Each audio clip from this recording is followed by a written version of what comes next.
3 years after release, and The Last of Us Part 2 is still one of the most divisive games of all time. From immediately after the release, when the fan division was the most heated, all the way to current day when the dust has settled and emotions have simmered, I get it. I fully understand why this game moved so many people so intensely, why it inspired so many feelings, both positive and negative. For some people, The Last of Us Part 2 was emotionally evocative, challenging, and ultimately a beloved gaming masterpiece, while for others, it was a crushing disappointment akin to a betrayal. My feelings on Part 2 are complicated. But regardless of how you or I feel about this game, in the end, Naughty Dog failed.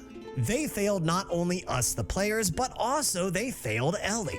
And all because of a key choice that Naughty Dog made that might as well have been a double-barrel shotgun loaded with disappointment aimed square at the game's foot. The Last of Us Part 1 is one of my all-time favorite games, period. Call me cringe, or a boomer, or a psychopath, but I felt like I understood Joel when I played The Last of Us. I'm not going to tell you that Joel was a good person that made good choices. Joel was a monster, but he was a monster I understood. I know why Joel did what he did, and I know because were I in Joel's place, having experienced the trauma, loss, grief, and emotional isolation he experienced, not to mention enduring the many life and death struggles he went through, before finally at last having a chance to form a true, meaningful connection with someone again, I would make the same choices and I would not hesitate.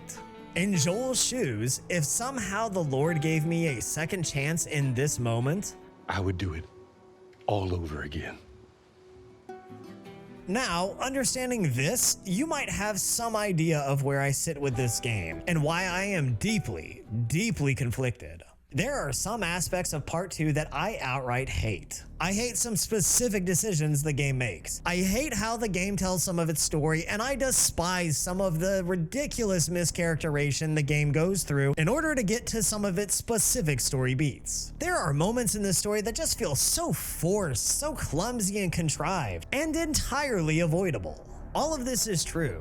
And yet, as distasteful as I find the way the story was told, I didn't hate the story itself. In fact, I loved the core story that the game revolves around. I knew before the game was out, hell, even before the spoilers came up, that this story would be a tale of Ellie pursuing justice and vengeance for Joel's death. I knew Joel would die, and the story would revolve around Ellie's quest for revenge and her coming to terms with his death. I remember watching the trailers leading up to the release and just having this epiphany. The trailers, if you remember, alluded to the game being different. The trailers suggested, though they did not say outright, the game would be about Ellie going on a quest to avenge Dina, who the trailer strongly implied would meet a brutal death. They even went so far as to show Joel in several scenes that never even made it into the final game.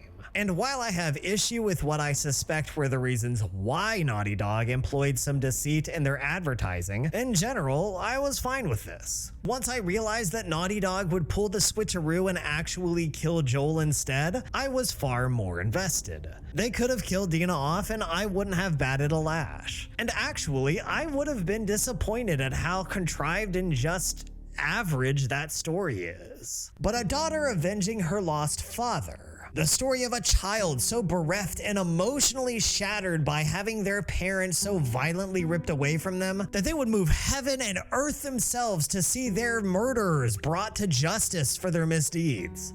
That is a story worth telling, and one I was prepared to give my full attention to. But was that the story that Naughty Dog delivered to its fans? Not exactly. I mean, sure, technically, The Last of Us Part 2 is that story of vengeful love that I was so hoping for. But for better or worse, Naughty Dog put a spin on it. It wasn't as simple as Ellie loving Joel as deeply as a daughter could love a father, and due to her grief and rage at his loss, set out on a path of vengeance and violence to enact the justice he so rightly deserved. The Last of Us Part 2 was all of that, and so much more. And it was the so much more that I wasn't prepared to give a chance for a very long time. After I finally witnessed The Last of Us Part 2's convoluted tale firsthand, I became even more conflicted. And my reasons are numerous. My issues regarding the decisions made around Joel's death are extensive enough for an entirely separate video. If you'd be interested in a video that goes into the many reasons on just such a list, you should probably keep an eye on this channel. But that isn't really the focus of this video. No, instead we're here to discuss an even greater sin committed by Naughty Dog. One that, had one simple choice been made, could have allowed this game to be the brave, compelling, thought-provoking moral quandary that it aspired to be, rather than the safe and morally simplistic disappointment that it became. I definitely have my grievances and gripes, but aside from some of the choices rubbing me the wrong way, I was actually invested in the core premise Part 2 was driving toward. I liked the game, in spite of its issues, and I was even prepared to uphold it as a victory for Naughty Dog striking a bold new direction by taking some absolutely massive risks. I was prepared to acknowledge The Last of Us Part 2 as a successful sequel, perhaps even a masterpiece much in line with Part 1, based on sheer dedication to the question they posed alone, and the lengths the story went to pose that question in such a challenging way. Which made it all the more crushing when Naughty Dog so utterly and completely fumbled the ball mere inches from the goal line.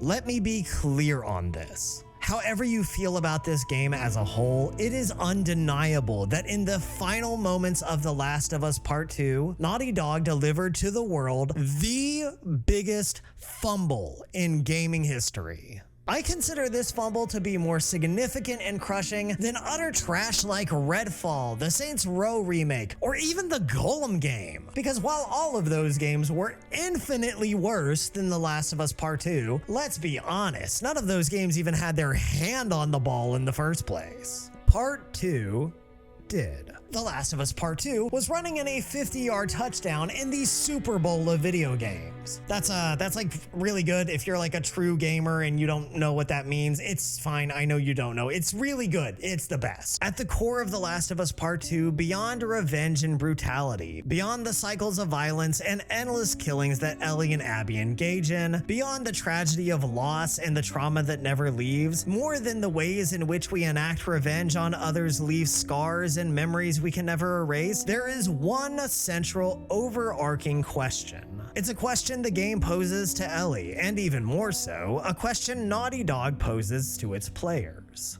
At the end of all this loss, this grief, this sorrow, and terrible violence, can we forgive Abby? Can we open our hearts and minds to the fact that Abby was a person? Sure, she was a flawed person, a shitty one even, that made selfish, self-serving choices. But a person nonetheless, not some mindless supervillain or a one-dimensional trope, but a living, breathing human being with flaws, tragic experiences, and deep, impactful trauma. Abby experienced a life of pain, suffering, and rage directed at injustices inflicted upon her that she didn't deserve. We see her endure loss, deal with adversity, and commit horrendous deeds with her own two hands before later seeking redemption, experiencing healing, and finding purpose. We see Abby at her best and her worst. Yes, she took someone precious from Ellie and from us, but Abby had her own most important person taken from her just like us. So, can we do it? Can we forgive?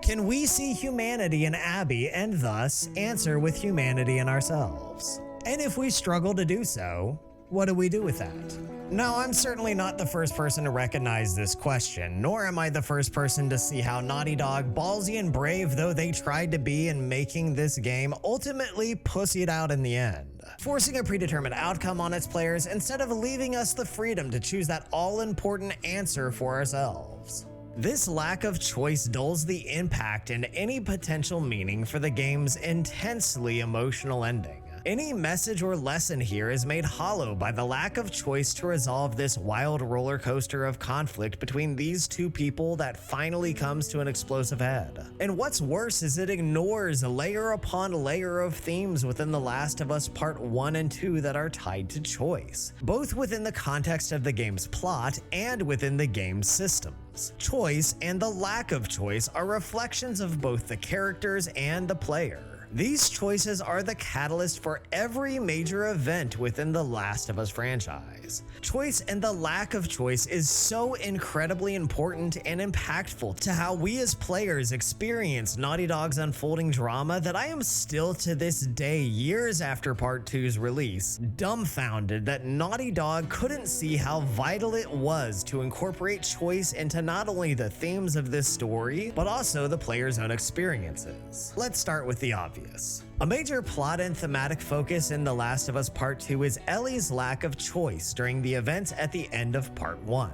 Everything starts with Ellie's discovering Joel's actions at the hospital, his desperate, bloody rampage through the Firefly's facility to rescue Ellie from the surgery that would inevitably kill her for the possibility of a cure.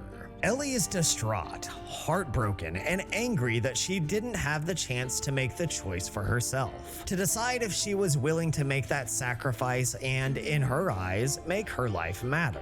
This lack of choice results in a massive rift in Ellie and Joel's relationship, the distance and breaking down of their bond, which becomes one of Ellie's deepest regrets, that she and Joel were unable to fully reconcile before his death. Ellie never had a choice in the original Last of Us. In almost everything that happens to her, from the moment she is unwillingly passed from Marlene to Joel and Tess, to the climax of Part 1's dramatic showdown in the hospital when Joel rescues Ellie, she never had a chance to choose her own path, to decide what road her life would take. There was such a perfect opportunity to deliver this moment to Ellie and to players alike at the end of Part 2. At the crescendo of this brutal, savage, heart-wrenching battle between Ellie and Abby that has been building for the entire game. In that moment where Ellie finally gets the upper hand and begins to drown Abby's weakened, withering form under the beach's choppy, churning waves, Ellie at last has her choice. She at last has the chance to decide for herself, to choose which path she wishes to walk. The path of mercy or the path of vengeance. But in this moment, Naughty Dog commits a cardinal sin. One that drops this gripping, tense, heartfelt, and daring game from the stratosphere of gaming art and instead forever damns Part 2 in my eyes. Naughty Dog forgot a golden rule. The golden rule. If show don't tell is the all-important principle of writing, then do don't show is the equivalent for gaming. At every possible moment, a game should let a player do something rather than showing them something.